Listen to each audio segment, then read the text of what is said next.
चलिए शुरुआत करते हैं आज के इस बेहतरीन सेशन की, जिसके अंदर आज हम बायोलॉजी का एक और बड़ा ही शानदार चैप्टर ग्लैंड्स या ग्रंथियों के बारे में अध्ययन करेंगे। इसकी परिभाषा देखी जाए तो ग्लैंड्स या ग्रंथियां क्या होते हैं, तो विशेष प्रकार की कोशिकाओं से बनी हुई थैलीनुमा संरचनाएं जो किसी खास द्रव पदार्थ का निर्माण करते हैं।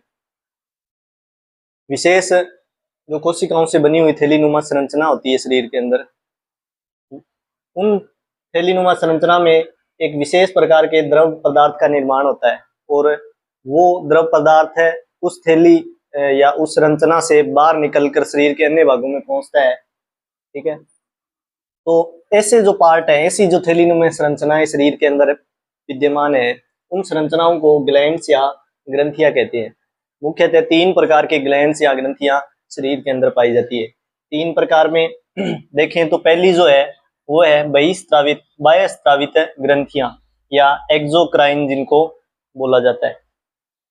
ये ऐसी ग्रंथियां होती है जिनमें नलिका होती है, नलिका युक्त होती है। नलिका युक्त होने का मतलब ये है कि ये अपना जो इनसे एंजाइम जो निकलते हैं, इन ग्रंथियों से एंजाइम निकलते हैं। बाह्य स्रावित जो ग्रंथियां इनसे एंजाइम स्रावित होते हैं और ये सीधे नलिका युक्त होती है, इसलिए ये सीधे ब्लड में स्रावित नहीं होते, उस नलिका के द्वारा पहुंचते हैं, तो इनका सीधा ब्लड से संपर्क नहीं होता है।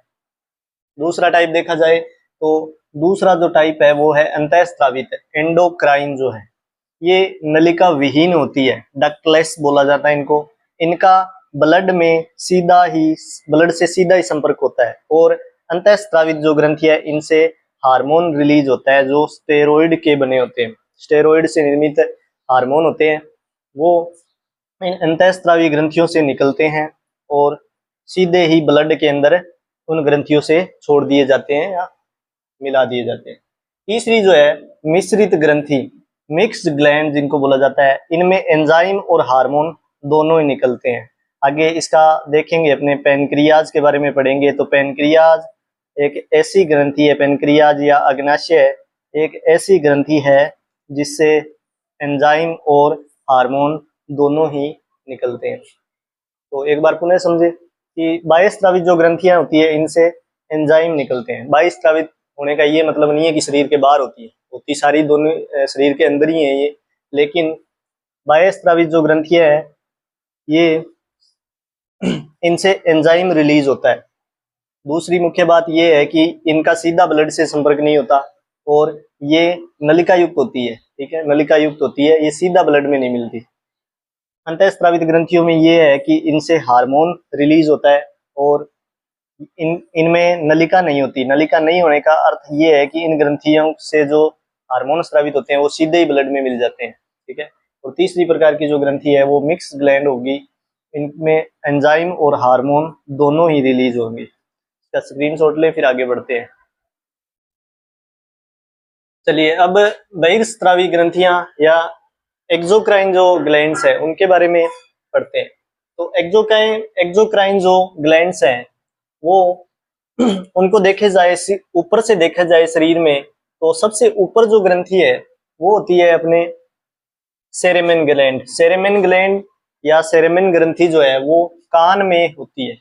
कान में एक द्रव छोड़ती रहती है जिसके कारण अंदर मिट्टी या धूल कण जाते हैं ना, वो पूरी तरह कान के पर्दे तक नहीं पहुंचते, वो इधर बाहर ही उसके चिपक जाते हैं। तो ये प्रोटेक्शन के लिए, कान के प्रोटेक्शन के लिए एक ग्रंथि होती है जिसका नाम है सेरेमेन ग्लैंड या सेरेमेन ग्रंथि। ये कान में पाई जाती है, कान में मोम का निर्माण करती है। दूसरी अगर ग्रंथि की बात की जाए तो वो है लेक्रामाइल। लेक्रामाइल जो ग्रंथि है वो आंख के अंदर पाई जाती है। आंख के अंदर 2 मुख्यतः ग्रंथियां पाई जाती है।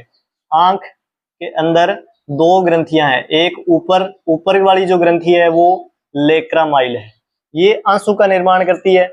आंख के अंदर आंसुओं का जो निर्माण है वो लेक्रामाइल ग्रंथि के द्वारा होती है और इस ग्रंथि से लाइसोजाइम एंजाइम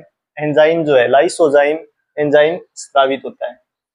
दूसरी, इस आंख के नीचे वाले भाग में भी एक ग्रंथि होती है जिसका नाम मेमोमियन ग्लैंड होता है। मेमोमियन ग्लैंड जो होती है वो आंख के अंदर तेलीय पदार्थ जो होता है, आंख के अंदर तेलीय पदार्थ रिलीज करती है, जो उसकी धूल कणों से या अवांछित कणों से प्रोटेक्शन करता है। आगे की जो ग्रंथि है वो है स्वेट ग्लैंड, या इसको हिंदी में स्वेद ग्रंथि बोला जाता है। ये पसीने का निर्माण करती है। ठीक है, आगे की जो ग्रंथि है वो है सेबेकस ग्लैंड। सेबेकस ग्लैंड या सेबेकस जो ग्रंथि है वो सीबम का निर्माण करती है। मुख्यतः नाक के ऊपर जो तेलीय जो पदार्थ होता है ये एक तेलीय ग्रंथि है।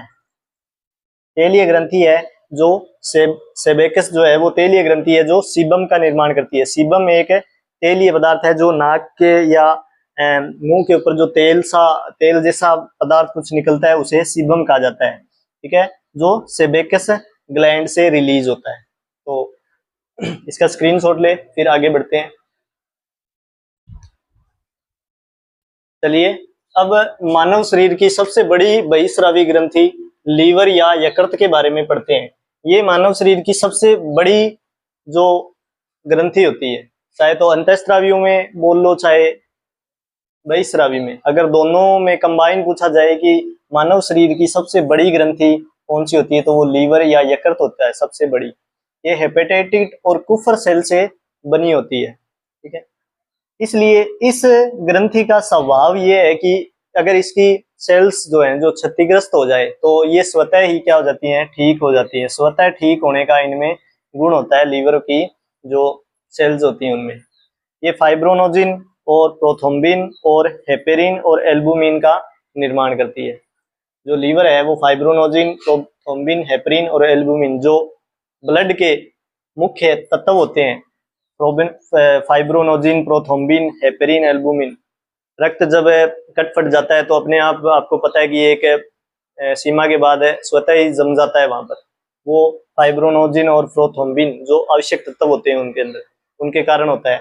तो ये जो आवश्यक तत्व है इनका निर्माण लीवर के द्वारा ही किया जाता है। इसके अलावा बिलबुरीन का निर्माण करती है। जो बिलबुरीन एक पीला पिगमेंट होता है, पीले रंग का पिगमेंट होता है, जिसके कारण लेट्रिन का जो कलर होता है वो पीला हो जाता है। कभी कभार ये बिलबुरीन अनावश्यक रूप से ज्यादा निर्माण हो जाने के कारण पूरे शरीर में पीलापन हो जाता है, जिसे पीलिया रोग कहते हैं। वो पीलापन आंखों, नाखूनों और पूरे शरीर में फैल जाता है। इस रोग को क्या कहा जाता है, इस रोग को पीलिया रोग कहा जाता है। बिलबुरीन अधिक मात्रा में बन जाए तो पीलिया रोग हो जाता है। इसके बाद देखा जाए तो ये जो लीवर है ये अमोनिया को यूरिया में कन्वर्ट करता है। आपको हमने उत्सर्जन तंत्र में पढ़ चुके हैं कि अमोनिया को यूरिया में कन्वर्ट कौन करता है, लीवर जो है वो करता है। ग्लूकोज को ग्लाइकोजन में कन्वर्ट करता है। कार्बोहाइड्रेट जो है उसको वसा में कन्वर्ट करता है। कार्बोहाइड्रेट का पाचन करके उसको वसा में कन्वर्ट करता है और वसा से कोलेस्ट्रॉल का निर्माण होता है। ठीक है, इसके बाद देखा जाए तो भ्रूण अवस्था जो होती है, भ्रूण अवस्था यानी जब बच्चा जो है पेट में हो, माँ के पेट में होता है तो इस अवस्था को भ्रूण अवस्था कहते हैं। तो भ्रूण अवस्था में आरबीसी है, आरबीसी यानी ब्लड का जो निर्माण है वो लीवर के मेसोडर्म के द्वारा किया जाता है। लीवर का अंग है मेसोडर्म, इसके द्वारा बच्चे में आरबीसी और ब्लड का निर्माण होता है। साधारण मनुष्य के अंदर मेरुरज्जु द्वारा होता है।